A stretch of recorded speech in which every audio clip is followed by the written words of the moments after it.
Hi, our group today is going to discuss commercial sexual exploitation of children, which is an extremely important agenda in the international community that we strongly feel people need to talk about.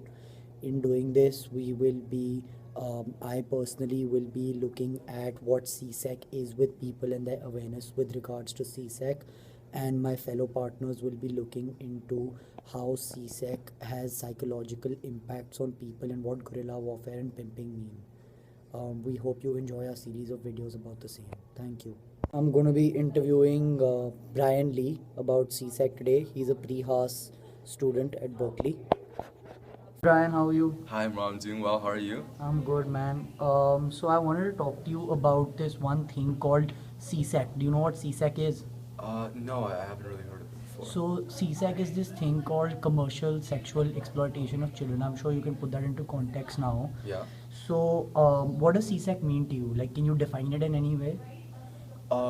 Honestly, I don't know much about the topic. The only thing that I kind of know about it is the fact that we have some laws in this country that prevent people from going to countries outside the United States for sex tourism purposes in which they have relations with minors or things like that. And that's all I kind of know about the commercial exploitation of children. My perception of it is that most of it happens outside of the United States.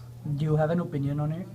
Well, of course, like everybody else, I think it's horrendous, and I think that it's a practice that needs to be stopped. But I mean, other from that, I haven't really paid much attention to the topic in the past. And do you think that it takes place in the Bay Area, like commercial sexual exploitation of children? I'm Like, sure, in your opinion?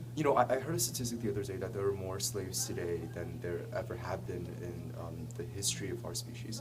And I think that, with the wide scale of human trafficking activities that go on, combined with the ease of transporting individuals and just how big and connected the globe is, I'm sure that, it happens in the Bay Area. And do you think generating awareness about human trafficking and child sex exploitation and things like that will sort of help in advancing this agenda in the world community and sort of bring it up in the right way so that it can be debated and more stringent laws can be put into practice?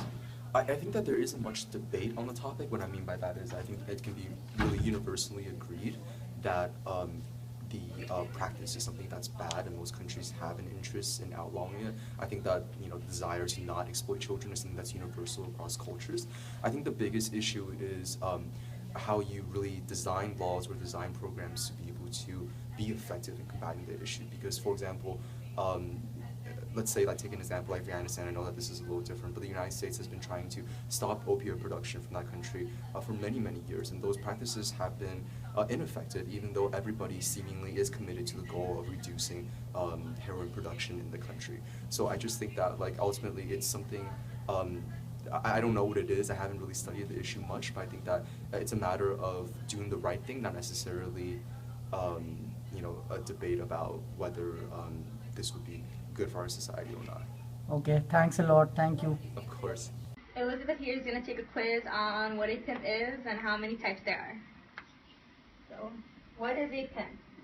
A man or woman who sexually exploits another human being, boy or girl, for money. B. A man, often African American, who owns several prostitutes.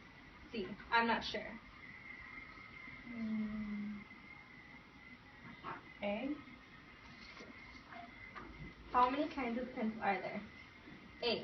1. Duh. 2. C. 4. I'll go with 4. Let's check her answers. A. No, sorry. What? Oh, okay.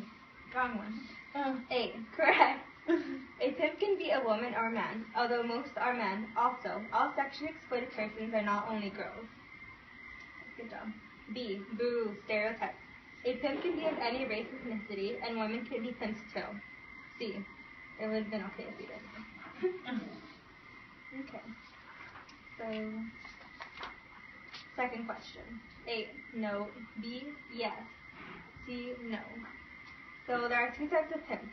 There's one that's called a Romeo. This is often a master manipulator who preys on girls' self-esteem.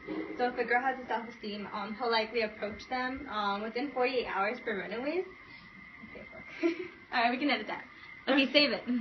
So a Romeo is a master manipulator who preys on girls' self-esteem, and they often claim that they're going to be their sense of support and their family, and they're going to love them and take care of them, but that's often not their intention. Now there's a gorilla.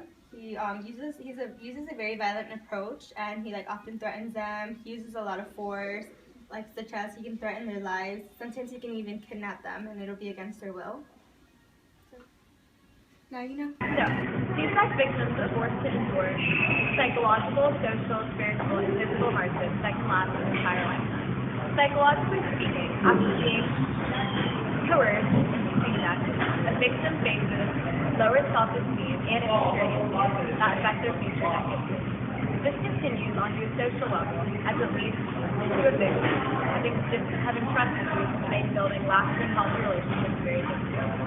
Spiritually speaking, oftentimes these victims find themselves feeling disconnected to themselves, and these insecurity issues often making decisions for themselves later on here.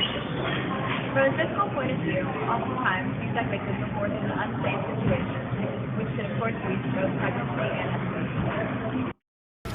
Okay, so what type of effect would you expect the commercial sexual exploitation of children to have on its victims, also known as C-sex? I would expect the effects to mainly affect the victim psychologically, because since they're participating in basically forced labor or taking part in sexual favors for financial exchanges, that definitely has a toll on your confidence and self-esteem, especially at that young age, and that could be a lasting effect, especially growing up. For watching our video, we hope you like it.